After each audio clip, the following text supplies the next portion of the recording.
अस्सलाम वालेकुम। हाँ जी, अल्हम्दुलिल्लाह जी मैं ठीक हूँ। उम्मीद करती हूँ सब ठीक होंगे।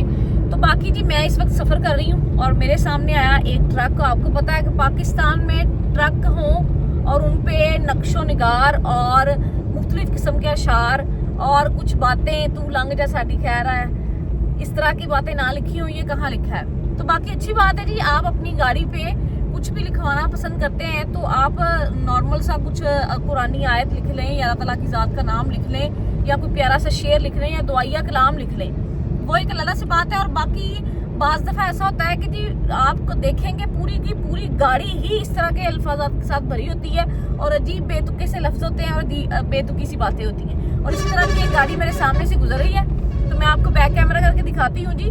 आप जो परदेसी भाई मेरे रहते हैं दुबई और उसके बाद सऊदीया और बहुत सारे दूसरे ममालिक, उनमें आप देखेंगे कि वहाँ पे इस तरह का काम जो है वो भी ममनू है, लिखना मना है, उस पर फाइन होता है। बाकी पाकिस्तान में सब कुछ चलता है जी, ट्रक ड्राइवरी हो चाहे आप किसी भी गाड़ी के ड्राइवर हैं उसके पीछे आप लिखवाएंगे जरूर कुछ ना कुछ।